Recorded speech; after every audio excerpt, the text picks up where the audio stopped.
ফিরে এলাম বিরতির পর। দক্ষিণ আফ্রিকার বিরুদ্ধে বড়সড় জয়ের পর এবার প্রথম স্থানে উঠে এলো ভারত। টেস্টে ভারতের সংগ্রহিত পয়েন্ট 54.16। কিছুক্ষণ আগে আমরা কথা বলেছিলাম আমাদের ক্রীড়া সাংবাদিক বিপ্লব চন্দ্রের সঙ্গে। বিপ্লব দা আরো একবার জুড়ে গেছে টেলিফোন লাইনে। বিপ্লব দা, এবার প্রথম স্থানে উঠে এলো ভারত দক্ষিণ আফ্রিকার বিরুদ্ধে বড় জয়ের পর। কিছুক্ষণ আগেই তুমি বলছিলে এই খেলা নিয়ে, এখন কি বলবে, কি দেখা যাচ্ছে?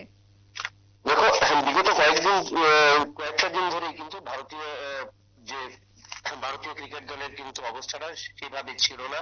কারণ ঘরের মাটিতে বিশ্বকাপ হাতছাড়া হওয়ার পর বেশ কয়েকটি খেলায় কিন্তু ভারতীয় দল পরাজিত হয়েছে। এই পরিস্থিতিতে ভারতীয় দল অংশ নিয়েছিল দুটো টেস্ট দক্ষিণ আফ্রিকার বিরুদ্ধে, এবং দক্ষিণ আফ্রিকার মাটিতে অনুষ্ঠিত হয়েছে, এবং সেখানে কিন্তু ভারতীয় দল প্রথম টেস্টে পরাজিত হয়েছিল চরম ভাবে।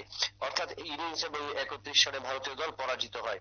এবং গতকাল থেকে শুরু হয়েছিল কেপ টাউনে দ্বিতীয় টেস্ট, এবং দ্বিতীয় টেস্টে কিন্তু ভারতীয় দল কাম ব্যাক করে এবং অসাধারণ পারফরমেন্স করে, এবং সেখানে ভারতীয় দল 7 উইকেটে জয়লাভ করে, এবং জয়লাভের কারণে সাথে সাথে কিন্তু ভারতীয় দলের টেস্ট যে র্যাঙ্কিং, সেই র্যাঙ্কিং এ 54.16 পয়েন্ট নিয়ে শীর্ষস্থানে উঠে যায়।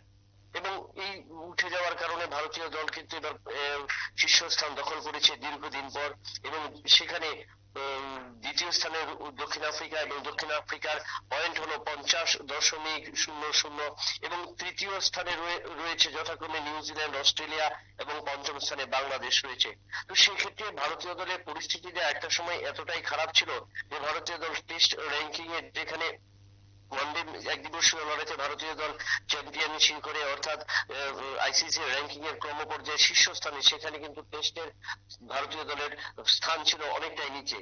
কিন্তু এই জয়ের সুবাদে, কারণ টেস্ট র্যাঙ্কিং এ একটা ম্যাচ জয়লাভ করার পর ভারতীয় দল সেই র্যাঙ্কিং এ কিন্তু 12 পয়েন্ট সংগ্রহ করে নেয়। আর এই 12 পয়েন্ট আজ দক্ষিণ আফ্রিকার বিরুদ্ধে যখন অসাধারণ জয়, 7 উইকেটের জয় তুলে নেয়, তাতে কিন্তু ভারতীয় দল 12 পয়েন্ট সংগ্রহ করে, এবং 12 পয়েন্ট সংগ্রহ করার সুবাদে ভারতীয় দল 54.16 পয়েন্ট নিয়ে আবারও শীর্ষস্থানে উঠে যায়, এবং দ্বিতীয় স্থানে নেমে পড়ে কিন্তু দক্ষিণ আফ্রিকা। তবে আজকের এই জয়ের ক্ষেত্রে ভারতীয় দলের ব্যাটসম্যানদের দায়িত্ব, অর্থাৎ ভারতীয় দলকে চ্যাম্পিয়নের শিখরে নিয়ে যাওয়ার ক্ষেত্রে, অর্থাৎ পয়েন্ট তালিকার উপরে নিয়ে যাওয়ার ক্ষেত্রে ভারতীয় দলের বোলারদের দায়িত্ব কিন্তু বা গুরুত্বপূর্ণ ভূমিকা ছিল। ভারতের পাশাপাশি অন্যান্য দলের কি খবর, কি অবস্থা এই মুহূর্তে? দেখো, এই মুহূর্তে দক্ষিণ আফ্রিকার বিরুদ্ধে ভারতীয় দল জয়লাভ করেছে, সেই দক্ষিণ আফ্রিকা এখন 50.00 পয়েন্ট নিয়ে দ্বিতীয় স্থানে রয়েছে, এবং তারপর তৃতীয় স্থানে রয়েছে যথাক্রমে নিউজিল্যান্ড, এবং চতুর্থ স্থানে অস্ট্রেলিয়া, এবং পঞ্চম স্থানে রয়েছে বাংলাদেশ। বেশ, ধন্যবাদ বিপ্লব দা। কথা বলছিলাম আমাদের ক্রীড়া সাংবাদিক বিপ্লব চন্দ্রের সঙ্গে। যদিও সেই জায়গায় দাঁড়িয়ে দক্ষিণ আফ্রিকার বিরুদ্ধে বড় জয়ের পর এবার প্রথম স্থানে ভারত, দ্বিতীয় স্থানে দক্ষিণ আফ্রিকা, এবং তৃতীয় স্থানে নেমে এলো নিউজিল্যান্ড। টেস্টে ভারতের এই মুহূর্তে সংগৃহীত পয়েন্ট 54.16। ফিরছে একটা বিরতির পর, সঙ্গে থাকুন।